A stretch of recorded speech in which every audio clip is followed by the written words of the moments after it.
any child which is taking admission should see to it, first of all, should check the website of the college or university. Every college or every university is supposed to have a website, right? अब आप लोगों को सबको पता है, website visit करें, वहाँ पे सारा सब देखे, ये भी देखे कि वहाँ पे फैकल्टी कौन कौन सी है और फैकल्टी की क्वालिफिकेशंस कौन क्या क्या है, who are the key people behind that university or that institute. That also matters. Does that university or college have some promoters who are from education background? बहुत इम्पोर्टेंट है. अगर वो ऐसे हैं जो एजुकेशन बैकग्राउंड से है तो उनको इंस्टीट्यूट या प्राइवेट यूनिवर्सिटी जो भी है रन करना आता है. अगर वो कोई बिजनेस बैकग्राउंड से है तो ये समझिए कि वो यूनिवर्सिटी या कॉलेज बिजनेस पर्पज के लिए चला रहे हैं, पैसा कमाने के लिए. उनका एजुकेशन बैकग्राउंड नहीं है. इसीलिए वेबसाइट विजिट करिए, वहां पे प्रमोटर्स का नाम देखिए. प्रमोटर्स में कौन सा आता है? चेयरपर्सन, डायरेक्टर नहीं. डायरेक्टर इज अपॉइंटेड, ठीक है ना. तो डायरेक्टर नहीं, हु इज द चेयरपर्सन, वो और उनके बाकी उनकी जो कमिटी है उसमें कौन कौन से नाम है वो सब देखिए. फैकल्टीज का नाम ज्यादा नहीं आजकल मेंशन करते, मगर जितने भी नाम है वेबसाइट में देखिए. उनमें से कुछ नाम ऐसे भी हो सकते हैं जो फैकल्टीज अभी नहीं है मगर उनका नाम वेबसाइट में डाला हुआ है, ठीक है. तो ये भी चेक करिए कि वो जिनका नाम डाला हुआ है हटाया नहीं अभी तक, क्योंकि it is adding value to the website, वो अभी एग्जिस्ट करते हैं कि वो चले गए. तो ये सब चीजें आपको देखनी है, वेबसाइट को विजिट करना है. फिर प्लेसमेंट्स कहाँ कहाँ हो रखी है वो भी होता है वेबसाइट में कि हमारे बच्चे यहाँ प्लेस हुए हैं. उसमें भी क्रेडिबिलिटी थोड़ी सी चेक करिए. ये होमवर्क करना है. आप जब कोई इंटरव्यू के लिए जाते हैं ना किसी कंपनी में, तो भी आपको होमवर्क करके जाना होता है. क्या होमवर्क करते हैं आप? कि जिस कंपनी में जा रहा हूँ उसके प्रमोटर्स कौन कौन है, क्या चीजें बना रहे हैं, उस कंपनी का टर्नओवर कितना है. अच्छी कंपनी में जाना चाहिए ना, तो ये चीजें आपको पता होनी चाहिए. सिमिलरली वेबसाइट में जाके ये चेक करिए, ठीक है. तो सबसे पहली चीज ये है कि फैकल्टी चेक करिए. दूसरी चीज कि फी स्ट्रक्चर क्या है as compare to other institutes और प्राइवेट यूनिवर्सिटीज, ठीक है. क्या फी स्ट्रक्चर कॉम्पिटिटिव है या fee structure on the higher side है. कैंपस विजिट कर लीजिए पॉसिबल, एक बार जाके कैंपस देख के आइए, ठीक है. क्योंकि वेबसाइट से सारी चीजें आपको नहीं पता चलेंगी. कोई 2-3 पिक्स अच्छी डाल दी होगी तो कैंपस विजिट करिए. Placement record is very very important. आजकल के बच्चे प्लेसमेंट जरूर देखते हैं, पढ़े ना पढ़े placement. But let me tell you कि स्किल बेस्ड एजुकेशन है. तो स्किल बेस्ड में क्या है कि योर स्किल्स विल मैटर. अब आप अगर खाली ये सोच रहे हैं कि आपको इंस्टीट्यूट प्लेसमेंट दिला देगा तो इंस्टीट्यूट को दिलाना भी चाहिए. मगर बहुत सारे इंस्टीट्यूट प्लेसमेंट दिलाते भी हैं मगर बहुत अच्छी कंपनीज नहीं आती, और ज्यादातर कंपनीज आती है बीपीओ साइड की. यहाँ पे उनको बहुत सारे लोग चाहिए, ठीक है. तो you have to see placement. और एक बात आपको ये बता दें कि अगर आप बीबीए किया, एमबीए किया, बीटेक किया, एक प्लेसमेंट अगर किसी ने आपको बीपीओ साइड की दिला भी दी है या कोई भी जगह दिला दी है, इट्स नॉट नेसेसरी कि you will stick over there for a long time. You getting my point. आपका फर्स्ट एक्सपीरियंस होगा, इंटर्नशिप आपने की होगी, मैं वो भी आऊंगा इंटर्नशिप पे, ठीक है. आपका फर्स्ट एक्सपीरियंस होगा, हो सकता है कि आपको कॉर्पोरेट कल्चर समझ में ना आए, क्योंकि कॉर्पोरेट कल्चर में पॉलिटिक्स भी होता है, इसको कॉर्पोरेट पॉलिटिक्स कहते हैं, ठीक है. तो हो सकता है कि आपने ज्वाइन किया, कुछ महीने के बाद आप छोड़ भी दें. मगर छोड़ देंगे तो सेकंड जॉब के लिए किसके पास जाओ. तो अपने अंदर क्षमता पैदा करो, अपने अंदर स्किल्स पैदा करो. This is very very important. AI का जमाना है, एमएल का जमाना है. रूटीन काइंड ऑफ जॉब्स नहीं मिलेंगी, ठीक है. You have to be on the creative side. Accounts की रूटीन काइंड ऑफ जॉब्स या पहले कंप्यूटर पे बैठ के डेटा फीडिंग करते थे, या बीटेक में या सीएसआईटी करने के बाद या बीसीएमसीए करने के बाद कोडिंग करते थे, वो सब एआई मिलेगा. ठीक है ना। तो आपको क्या होगा, क्रिएटिव साइड में होगा। जहाँ पे 10 लोग कोडिंग करते थे, अब खाली 2 लोग चाहिए होंगे चेक करने के लिए, बाकी काम AI करेगा। तो you have to be on the creative side. Your communication skills should be very good.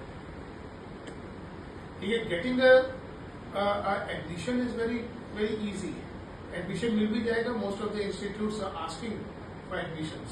जब तो बैठे हैं आप कब एडमिशन कराए। Admission, getting admission is not a big deal nowadays. हमारे समय में it was a big deal. Percentage नहीं तो दिल्ली यूनिवर्सिटी में एडमिशन नहीं मिलता। ठीक है, अब it's not a big deal. So many universities, एक में नहीं तो दूसरे में मिल जाएगी आपको admission. But the thing is कि your parents are spending so much money. You should be fruitfully employed after you complete your course. वो कैसे होगा?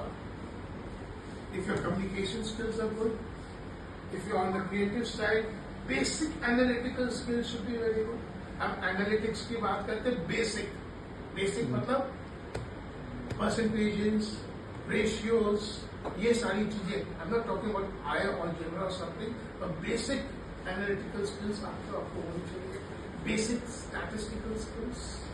कल आप कहीं पे सेल्स में ज्वाइन करते हैं, आपका बॉस बोलता है कि भैया मुझे बताओ क्या रिजल्ट्स रहे, और आप बताना चाहते हो कंपैरिजन ऑफ 2-3 इयर्स, तो आप उसको बताओगे sir last year the sales went down, कितने परसेंटेज गिर गया, और उसके बाद कितने परसेंटेज बढ़ा, उससे पहले और भी सिचुएशन वॉज वेरी पैथेटिक। ये सब चीजें बताओगे। Is not understand, you will not understand numbers.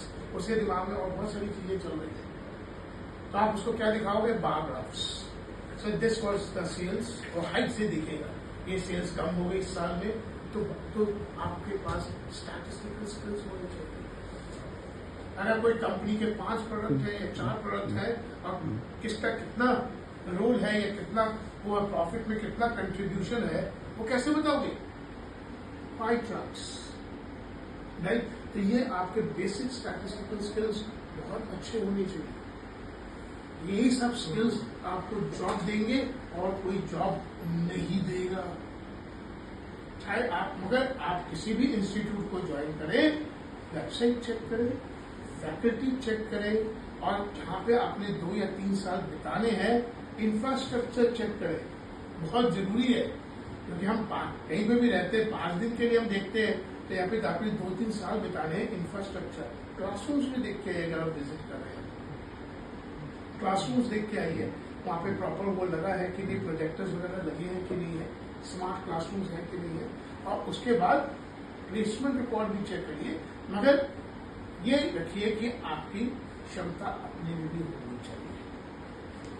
ठीक है, और एक महत्वपूर्ण बात यह है कि आप जिस एरिया में पढ़ाई कर रहे हैं, उसी से रिलेटेड प्लेसमेंट नहीं है। अगर मैंने MBA किया फाइनेंस में, मगर मेरे इंस्टीट्यूट ने बोला भाई प्लेसमेंट को दिलाना है, तो उन्होंने क्या किया, BPO की कंपनी आ गई। अब BPO की कंपनी में उन्होंने बोला भैया यहाँ पे ही आपको MBA कम लेके आए कंपनी, आपका सिलेक्शन हो गया, आप यहाँ पे काम कर लें, क्योंकि बाकी कोई कंपनी अच्छी आ नहीं रही है।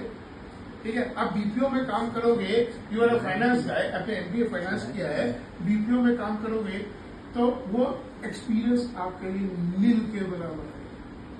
कि BPO is all about telecom. आपको पता है BPO है, होता है एक KPO होता है, एक LPO होता है। ठीक है, तो BPO experience is nil. If I have done my MBA in finance, I have to see to it that my first job is in a company, finance proper company, favorably with a finance profile. Finance का ही profile हो, ताकि मैं सीखूं आगे जाके। कहते हैं ना कि पहला प्यार बहुत जरूरी अच्छा होता है। तो first love with the company, first love में अगर आपने फाइनेंस कंपनी अच्छी मिल गई आपको, तो आपके पास कॉर्पोरेट मेमोरीज अच्छी रहेगी। और पहली कंपनी में ही आपने कोई ऐसी कंपनी में काम कर लिया और थोड़ी देर बाद छोड़ गए, तो आपको एक कॉर्पोरेट प्रोफाइल नेगेटिव बन जाएगी कि कॉर्पोरेट में ये क्या क्या होता है। So first job is the first 1 or 2 jobs are extremely important. ठीक है, ये बहुत जरूरी है कि आप जॉब लें, और इस पर बहुत सारा खर्चा चल रहा है आजकल, बहुत सारी चर्चा चल रही है हिंदी में, देखिए आजकल पेरेंट्स बहुत ज्यादा पैसा खर्च करते हैं, लोन्स भी उठा लेते हैं, एजुकेशन इज सो एक्सपेंसिव, ठीक है। और उसके बाद बच्चे को अगर सही नौकरी ना मिले तो क्या होगा? प्राइवेट सेक्टर में फैकल्टीज को अच्छी सैलरी देते भी हैं, क्योंकि हर प्राइवेट कंपनी, प्राइवेट इंस्टीट्यूट या प्राइवेट यूनिवर्सिटी प्रॉफिट मोटिव पे चलती है, बिजनेस मोटिव पे चलती है। मैं गवर्नमेंट वाली बात नहीं कर रहा, ठीक है। बिजनेस मोटिव पे या प्रॉफिट मोटिव पे चलती है। Colleges, private colleges affiliated to government universities भी बिजनेस मोटिव पे चलते हैं। वो गवर्नमेंट यूनिवर्सिटीज को तो जो शेयर देते हैं वो कम देते हैं, मगर अच्छी खासी फीस लेते हैं, ठीक है। तो ये चीजें बहुत इंपॉर्टेंट है। आप अच्छी फैकल्टी इसलिए नहीं टिकती है क्योंकि उनको पूरी सैलरी, अच्छी सैलरी नहीं दी जाती है एज पर यूजीसी नॉर्म्स। थोड़ा सा आपको हो गया